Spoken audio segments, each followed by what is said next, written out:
வணக்கம். அதிர்ஷ்டம் தரும் யோகம் அன்பர்களுக்கு மகிழ்ச்சியான செய்திங்க. நம்ம ஒரு தொகுப்பில் ஒவ்வொரு வித்தியாசமான கருத்துக்களை சொல்லி கொண்டு வருகின்றோம். இன்றைக்கி பார்க்க போகிற ராசி உங்கள் ராசி கடகராசி நேயர்களுக்கு. பொதுவாகவே நம்ம வாழ்க்கையில் எவ்வளவோ கனவுகள் இருக்கும், எவ்வளவோ துன்பங்கள் இருக்கும், இன்பங்கள் இருக்கும். என்னதான் இருந்தாலும் வாழ்க்கையில் நமக்கு எவ்வளோ ஒரு யாராக இருந்தாலும் சரி, சிறு வயதோ வயசானவங்களோ இல்லை இளம் வயதோ ஒரு எதிரி கண்டிப்பாக இருப்பாங்க. இது இயல்பு. யாரையா கூப்பிட்டு கேட்டு பாருங்கள், உங்கள் வாழ்க்கையில் எதிரி இல்லாமல் இருக்காங்களா? ஆமையா, எனக்கு அந்த சின்ன வயசு தான் என்னை சேட்டை பண்ணாயா, என்னை அடித்து போட்டேன் அப்படின்னு ஒன்று சொல்லுவோம். என்னை துரோகம் பண்ணிட்டாங்க, என்னை வாழ விட மாட்டேன்ட்டாங்க, என்னை அணைச்சி பற்றி விட்டாங்க, என்னத்தையும் சொல்லுவோம். ஆனால் உண்மையிலேயே ஒரு எதிரி ஒருத்தர் இருந்தால் தான் நீங்கள் வலும் பெறுவீர்கள், வளம் வருவீர்கள். ரெண்டுமே உண்டு. அப்போ நம்மளுடைய எதிரி யாரும் தெரிஞ்சுக்கிட்டு அதுபடி நீங்கள் வாழ கற்றுக்கொண்டால் உங்கள் வாழ்க்கை மிகவும் செல்வ செழிப்பாகவும் உங்களுக்கு சிரமமில்லா வாழ்க்கையாகவே அமையும். அப்படி பார்க்கும்போது கடகராசிக்காரர்களுக்கு எதிரியாக யார் இருக்க போகிறாங்க அப்படின்னு நீங்கள் தெரிஞ்சுக்கிட்டிங்கன்னா அதுக்கு தகுந்த மாதிரி சூட்சுமத்தோடு நீங்கள் வந்துக்கலாம். இப்போ கடகராசிக்கு அதிபதி யாருன்னா சந்திரன். சந்திரனுக்கு ரொம்ப பிடிச்சவர் யாருன்னா குரு பகவானும் சூரியனும். அதனால தான் குரு அந்த வீட்டில் உச்சம் பெறுவார், கடகத்தில் உச்சம் பெறுவார். சந்திரன் சிவத்தில் உச்சம் பெறுவார். அப்போ உங்களுக்கு எதிரி அப்படி யாருன்னா உங்கள் மனம் இருக்குது பார்த்தீங்களா, உங்கள் மனமே உங்கள் எதிரி. ஏன்னா இந்த கடகராசியில் பிறந்த பார்த்தீங்கன்னா மனசை ஒரு செகண்டில் வச்சுருக்க மாட்டாங்க, மாற்றிக்கிட்டே இருப்பாங்க. அதான் உங்களுக்கு மிகப்பெரிய ஒரு மைனஸ். நிலைத்த வீடுன்னு சொல்லுவாங்கள்ல, அது மாதிரி இல்லாமல் மாறிக்கொண்டே இந்த மனநிலைக்கு தள்ளப்படுவீர்கள். அது ஒன்று. யாரை பார்த்தாலும் சந்தேகங்கிற எண்ணங்கள் உங்கள் மனசில் கூடி கொண்டே இருக்கும்.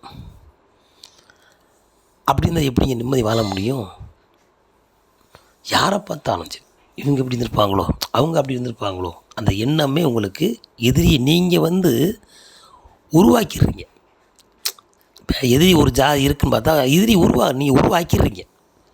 அந்த மாதிரி உங்கள் மனநிலையை நீங்கள் அமைதியாக வைத்துக்கொள்வது உங்களுக்கு மிகப்பெரிய வெற்றியாக அமையும். முதல் எதிரி மனசை நீங்கள் ஒரு நிலையாக வச்சுக்கோங்க கடகராசிக்காரங்க. ரெண்டாவது, கடகராசியில் பிறந்தால் ரொம்ப பாசம் அதிகமாக இருக்கும். யார் மேலேனா குடும்பத்து மேலே, தன்னுடைய கணவன் மேலே, நம்ம அம்மா மேலே, குழந்தை மேலே ரொம்ப பற்றோடு இருப்பாங்க. அந்த பாசம் அதிகம் வச்சுருக்கீங்க பார்த்தீங்களா, அவங்க உங்களை எதிர்க்கும் போதோ உங்களை ஒரு சங்கடப்பட வைக்கும் போதோ மிகப்பெரிய உயிரே போன அளவுக்கு நீங்கள் ரொம்ப சிந்திப்பீங்க. அப்போ என்ன செய்யலாம் அப்படின்னா, யாரிடமும் அதிகப்பற்று வைக்காதீர்கள், அதுவே உங்களுக்கு எதிரியாக அமைந்துவிடும். பார்த்தீங்களா, நீங்கள் ரொம்ப ஆசைப்படுறீங்களோ அந்த ஆசையே துன்பத்துக்கு ஆளாக நேரிடும். இது ஒரு சூட்சமம். சரி, இப்படி கடகராசியில் பிறந்தவங்க ஏன் அப்படின்னா, இந்த கடகராசிக்கு அதிபதி சந்திரன் ஒரு எந்த வீட்டில் இருக்கிறாரோ அந்த வீடு தான் ராசி. இப்போ கடகத்தில் சந்திரன் தான் கடகராசி, சிம்மத்தில் சந்திரன் இருந்தால் சிம்ம ராசி, கன்னியில் இருந்தால் கன்னி ராசி. அவர் எங்கே இருக்கின்றாரோ அதுதான் அந்த ராசியாக கருதப்படுகிறது. அப்போ உங்களுக்கு எங்கே போனாலும் ரொம்ப வரவேற்பு சிறப்பு இருக்கும். ஆனால் இதுதான் நிரந்தரம்னு நின்னீங்கன்னா அதுவே உங்களுக்கு எதிரியாக மாறிடும். அப்போ எதுவுமே நிரந்தரம் கிடையாது. வருவோம் போவோங்கிற வாழ்க்கையை நீ நினைத்து விட்டால் உங்களுக்கு எல்லா நாளும் உங்களுக்கு சாதகமாக தான் இருக்கும். முதல்ல என்ன செய்யணும் அப்படின்னா, மனசை நீங்கள் ரொம்ப ரிலாக்ஸ் ஆச்சுக்கு வரணும். ரெண்டாவது ரத்த சம்பந்த உறவுகிட்ட ரொம்ப இந்த ரொம்ப அதாவது அந்நியோன்னு சொல்லுவாங்க பார்த்தீங்களா, அந்த மாதிரி இருந்தாலும் அது நெகட்டிவாக கொடுக்கும். சரி, அதே போல் அறிமுகம் இல்லாத ஆளுகிட்ட கொடுக்கல் வாங்கணும் உங்களுக்கு பல பிரச்சனையை கொடுக்கும். நல்ல பக்கத்தில் இருப்பாங்க, உங்கள் அறிமுகமாயிருவாங்க, ரொம்ப நட்பானவொடனே அவங்கள்ட்ட நீங்கள் ரொம்ப பழக ஆரம்பிச்சிங்கன்னா அதில் தப்பு இல்லை. ஆனால் கொடுக்கல் வாங்கலில் பகையை கண்டிப்பாக கொடுத்து விடும் இந்த கடகராசிக்காரங்களுக்கு. இப்போ என்னதையா செய்கிறது அப்படின்னா, உங்களுக்கு நீங்கள் தான் ராணி ராஜா. தன் பணம் தனக்கு உதவி மாதிரி தன் இதிலே சொத்தை சேர்த்துக்குங்க, தன்னிலே வாழ்ந்துக்குங்க. யாரை நம்பி கொடுக்க வேணாம், யாரை நம்பி வாங்கவும் வேண்டாம். தனக்கு நிகர் தாங்களே. அதுதான் கடகத்துக்கு மட்டும் என்ன சிறப்புனா, எல்லா ராசியை விட கடக ராசி முதல் ராசி, அது ஒரு பெண் ராசி, அதுவே தாய்மை ராசி. அதான் கடகம் ராணியாக கருதப்படுகிறது, சிம்மம் ராஜாவாக கருதப்படுகிறது.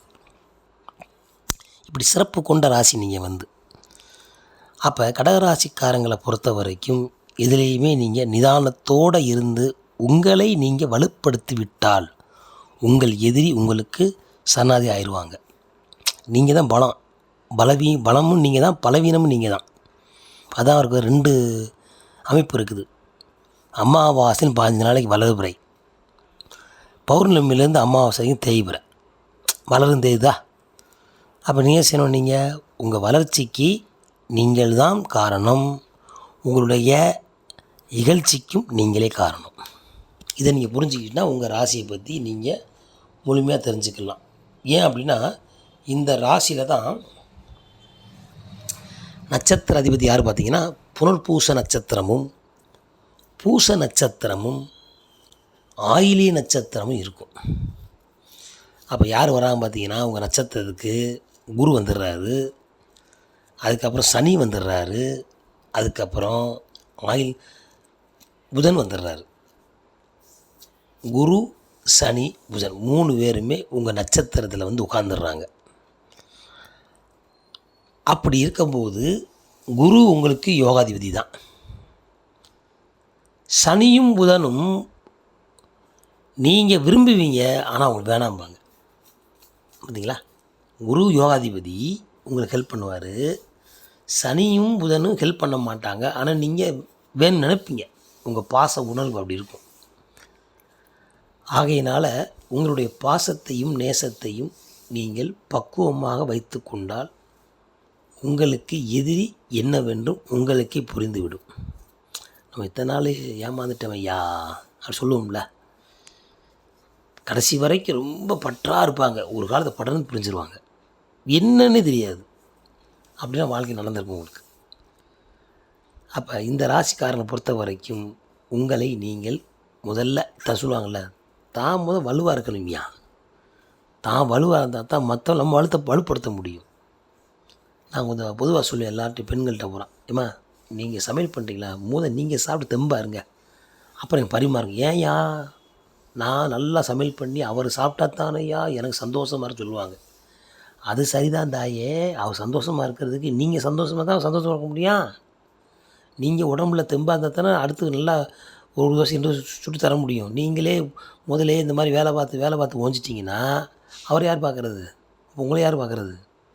அதனால் தயவுசெய்து பெண்கள் பொறுத்த வரைக்கும் நீங்கள் டயத்தை சமையல் பண்ணுறீங்க, நல்லபடியாக சாப்பிடுங்க, நல்லபடியாக எடுத்து வைங்க.